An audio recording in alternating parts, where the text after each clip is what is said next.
Halo guys, selamat datang kembali di channel Dani TV. Terima kasih buat kalian yang sudah klik video ini. Dan apa kabar? Mudah-mudahan selalu dalam keadaan sehat ya. Ada beberapa video yang menarik di sini dan perlu dibahas tentang peristiwa di 2016 kemarin ya. Oke, seperti apa? Kita langsung cek videonya. Ini ada permohonan visum dari kepolisian tanggal 27 Agustus 2016. Terhadap Vina, pemohonnya adalah Lantas. Tetapi di tanggal yang sama, hari yang sama, ini pemohonnya Reskrim. Padahal laporan pembunuhan itu tanggal 31 laporannya. Ini gimana itu? Ini bagaimana pendapat ahli?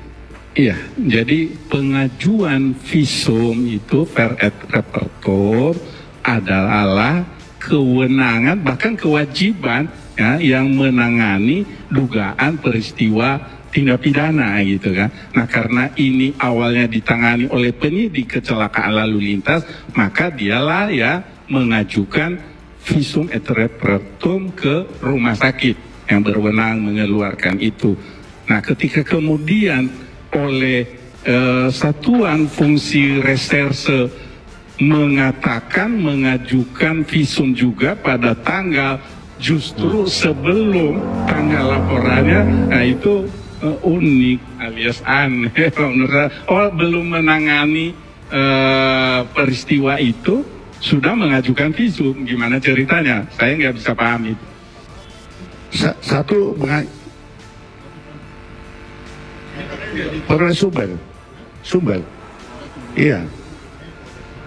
Ya, ya, 27 tapi reskrim. Tapi laporannya bukan berapa kan? Gunung Jati. Ya.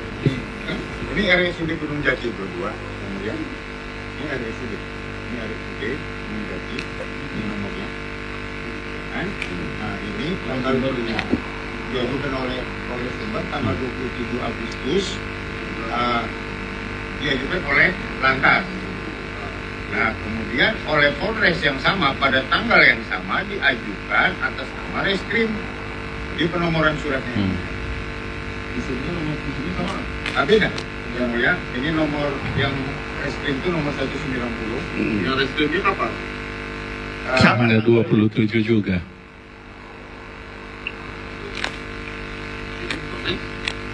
Sumber. Sumber juga. Jadi karena ini baru kami temukan, kami akan jadikan novum. Ya karena ini baru kami temukan. Iya. Yang tadi kesimpulannya mungkin ada dua penyidikan yang langsung. Dan tanggalnya berbeda, pemohonnya tanggalnya. Itu saya bikin. Bukan pemohonnya. Nanti tanggal pasalnya bagaimana dengan dua surat yang berbeda? Iya, dua surat yang berbeda yang berisi pengajuan visum et repertum di rumah sakit yang sama harusnya sesuai dengan waktu permasalahan itu ditangani. Ya tadi saya mendengar bahwa laporan polisi di reserse itu tanggal 31. Tetapi kok tanggal pengajuan visumnya tanggal 27? Ya menurut saya itu cacat hukum. Sebagai ahli ya cacat hukum. Ya itu, terima kasih. Iya, karena tidak mungkin dia mengajukan visum sebelum tanggal atau waktu menangani permasalahan itu. Ya sebagai apa dia waktu itu gitu kan?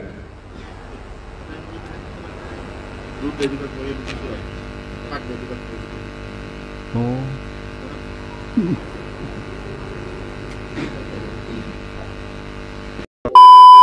Bagi pertanyaan baik dari pemohon ya tim advokat ya termohon di jaksa maupun majelis hakim yang berkaitan dengan peristiwa kecelakaan lalu lintas yang kemudian proses hukumnya sampai putusan hukumnya ternyata berdasarkan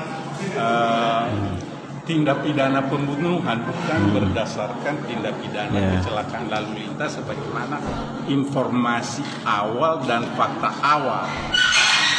Oke guys, jadi seperti itu ya, seperti apa yang dibicarakan sama ahli persidangan tadi. Ketika ditanya-tanya kepada saya, ya disampaikan fakta-fakta yang ada, maka ada satu hal yang gelap, ya gelap, artinya tidak ada kejelasan tindak lanjutnya, yaitu berkaitan dengan proses hukum penanganan peristiwa yang terjadi itu sebagai dugaan tindak pidana kecelakaan lalu lintas.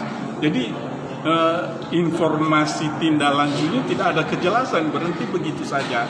Makanya ya saya menyampaikan tadi bahwa secara administrasi yang namanya sudah menerbitkan laporan polisi dengan tindak pidana apa, sebagai penyidik itu harus ada pertanggungjawaban yang jelas akhirnya, apakah dihentikan penyidikannya karena bukan tindak pidana kecelakaan lalu lintas, apakah karena tidak cukup bukti, atau faktornya apa.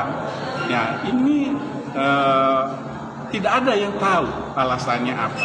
Kalau dari sini juga sudah terbantahkan ya untuk kesaksian saya dan untuk pernyataan saya pun memang benar-benar bohong. Seandainya fakta-fakta saya yang bisa melihat didapat oleh 100 penyidik bisa itu membidik atau sudah lengkap, bisa membaca semestinya atau kan dilimpahkan melihat ke jaksa warna, penuntut terus umum, melihat siapa dan yang itu memukul, siapa yang kemudian menusuk, dan diperiksa siapa yang diputus di menendang. pengadilan. Tapi Aneh nyatanya bukan.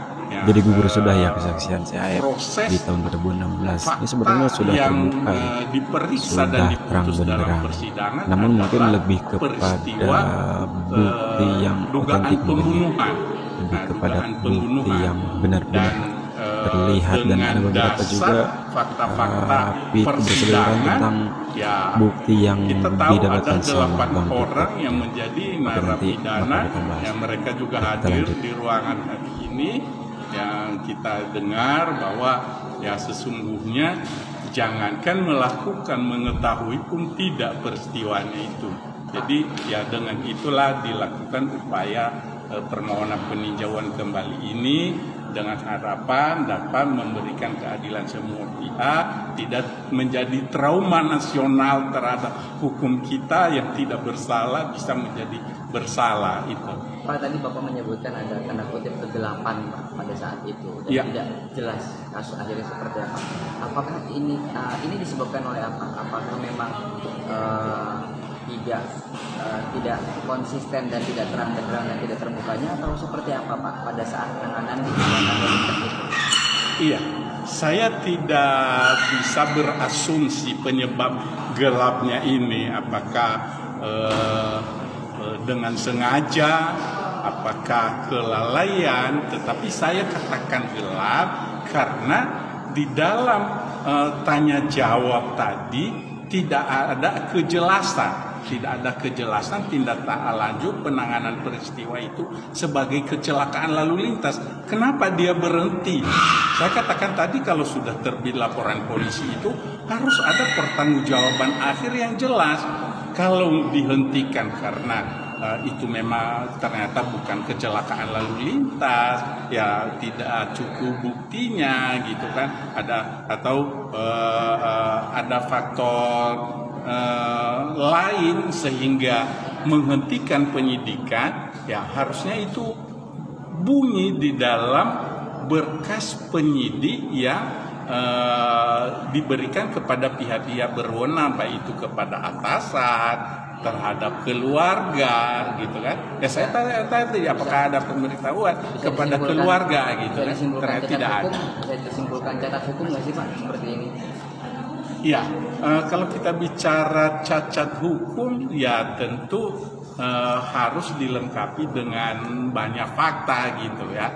Tetapi dengan tidak ada kejelasan ending dari proses hukum dugaan tindak pidana kecelakaan lalu lintas ini, maka inilah yang saya katakan gelap dan patut dibuat terang. Ya harapan kita dengan proses permohonan PK ini oleh Majelis Hakim PK nanti bisa mengungkap, membuat terang ending dari penanganan kecelakaan lalu lintas ini dihentikan dengan alasan apa, ya apa hasil akhir yang didapat.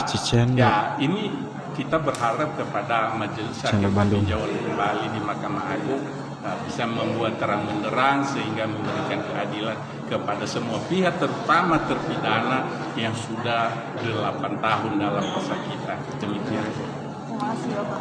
Terima kasih.